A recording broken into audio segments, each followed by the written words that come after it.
السلام عليكم ورحمة الله وبركاته. ازيكم عاملين ايه؟ يا رب تكونوا بخير. النهاردة هنعمل طريقة الجاتو الشاتو الفنجان بدون فرن بدون مايكرويف. هنعملها بطريقة سهلة وبسيطة. جاتو الشاتو الفنجان الصوص منه فيه جميل جدا، ومن احلى الكيكات اللي ممكن تعملوها، بمقادير موجودة في كل بيت، والتزيين حسب ما انتوا عايزين. عندي الخلاط هضيف كوب من السكر، كوب من اللبن، نصف كوب من الكاكاو الخام،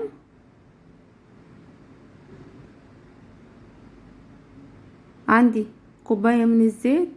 انا مش هضيفها كلها، انا هضيفها بالتدريج زي ما حضراتكم هتشوفوا.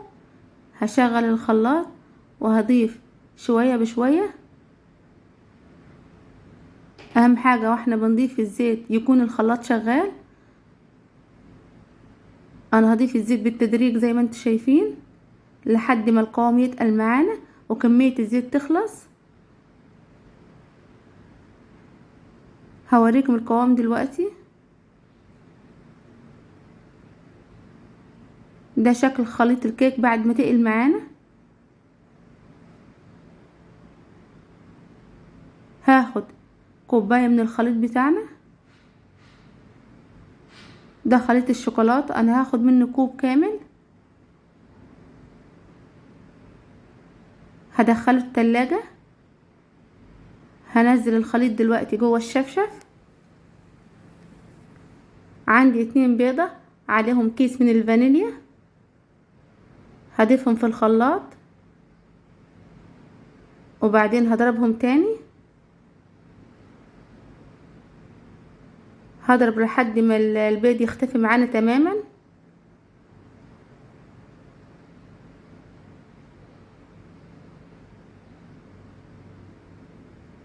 عندي بولة صغيرة هضيف فيها خليط الكيكة.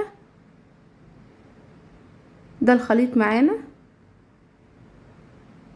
عندي كوب من الدقيق. اهم حاجة في الخطوة دي ان احنا ننخل الدقيق زي ما انتم شايفين. انا هستخدم كوب من الدقيق، لو احتجت تاني هاخد.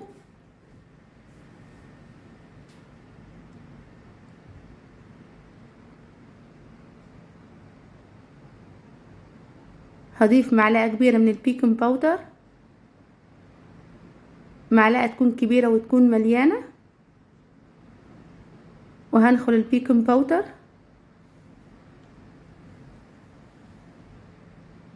وهنقلب. اهم حاجة ان احنا نقلب على جنب واحد زي ما انتم شايفين، لانكم لو قلبتوا على الجنبين الكيكة هتهبط مننا، فبنقلب بالطريقة اللي انتم شايفينها دي على جنب واحد. عندي معلقتين كبار من الدقيق، يبقى انا استخدمت كوب ومعلقتين كبار من الدقيق. المقادير بتاعتي مظبوطة زي ما حضراتكم شايفين. نوع الدقيق اللي انا استخدمته دقيق اسمه الاطيب. هنقلب على جنب واحد زي ما انتم شايفين. ده شكل القوام معانا، هو ده القوام اللي انا عايزاه. عند الكوبايات بتاعتي، الكوبايات دي كوبايات عادية خالص اللي هي بتاعت العصير او البيبسي او اي كوبايات عندكم. وصفة النهاردة هنحتاج فيها اي كوبايات موجودة عندكم، مش شرط كوبايات معينة. كوبايات العصير تمام، كوبايات البيبسي او العصير، فناجين اللي هي بنطلعها من نيش، اي كوبايات عادية خالص هنحتاجها في الوصفة بتاعتنا. هندهنها دهنة بسيطة من الزيت. اهم حاجة ان احنا نمشي على نفس الخطوات والمقادير علشان الكيكة تطلع ناجحة معانا. ما نكترش من الزيت، هندهن دهنة بسيطة خالص زي ما انتم شايفين. دهنت الكوبايات دهنة بسيطة من الزيت. هضيف دلوقتي خليط الكيك. اهم حاجة ان احنا ما نضيفش الخليط ان احنا نملى الكوبايات، هنضيف نص الكوباية بس. يعني في الكوبايات اللي انتوا شايفينها دي انا هضيف نص الخليط في كل كوباية، نصها بس، علشان لما ترتفع معانا يكون في مسافة.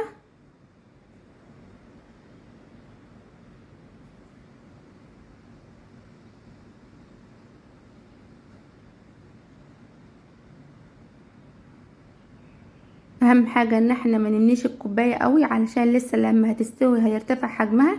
هي نص الكوب بس زي ما انتوا شايفين.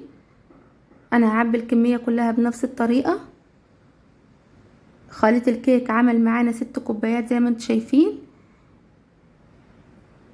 متعبية نصها زي ما انتوا شايفين. همسح اي زيادات وقعت على الكوبايات زي ما انتوا شايفينها.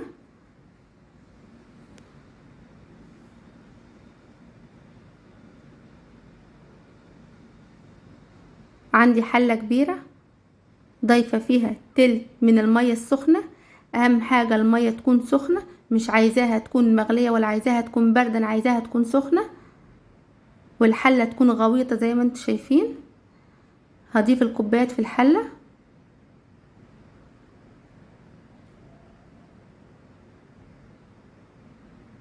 وعندي غطا الحلة هضيف فيها دلوقتي فوطة تكون قطن، هغطيها بالشكل اللي انتوا شايفينه ده. بالنسبة لتسوية الكيك، انا هحط الكيك على النار على اصغر عين في البوتاجاز.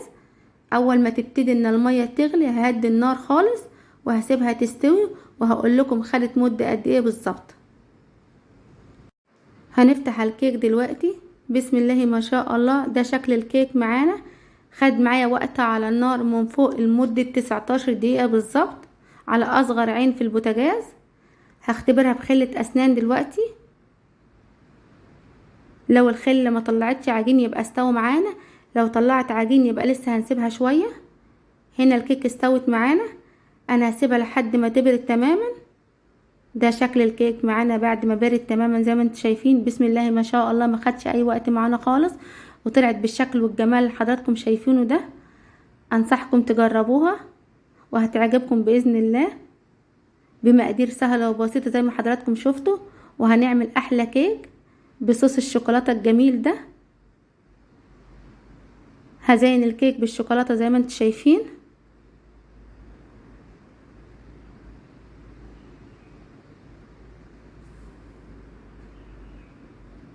انا دايما بعمل انواع الكيك في فرن البوتاجاز، بس بصراحة الطريقة دي جميلة جدا وعجبت الاولاد قوي.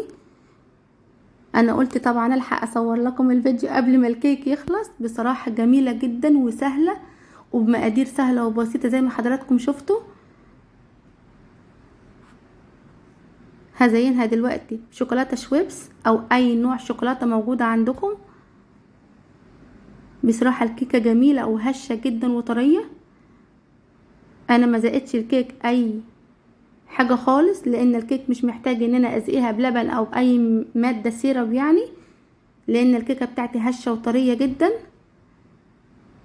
الكيكة بتاعتنا جميلة ما شاء الله، وبتنزل معايا من الكوباية بكل سهولة، وهشة جدا وطرية، والقوام ارتفع معانا بكل سهولة، وما خدتش اي وقت على البوتاجاز من فوق زي ما حضراتكم شفتوا. هنقطعها زي ما انتم شايفين. الكيكة مستوية جدا اهو.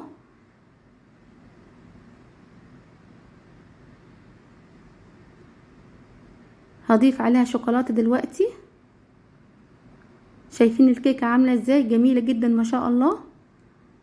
هضيف صوص الشوكولاتة. هنزينها بالطريقة اللي انتوا شايفينها دي. وهضيف شوكولاتة شويبس من فوق او اي شوكولاتة موجودة عندكم، مش شرط تكون شويبس يعني. جميلة ما شاء الله. على فكرة انا بصوركم الفيديو والعيال ما شاء الله محوطني لانهم عايزين يخطفوا الكوبايات. قلت لهم استنوا لحد بس ما اخلص الفيديو الاول وبعدين خدوا الكوبايات براحتكم. شايفين الكيك عامل ازاي؟ جميلة جدا ما شاء الله وطرية وهشة جدا.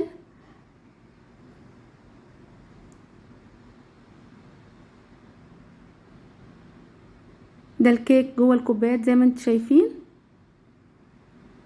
وبكده فيديو النهاردة يكون خلص معانا، والسلام عليكم ورحمة الله وبركاته.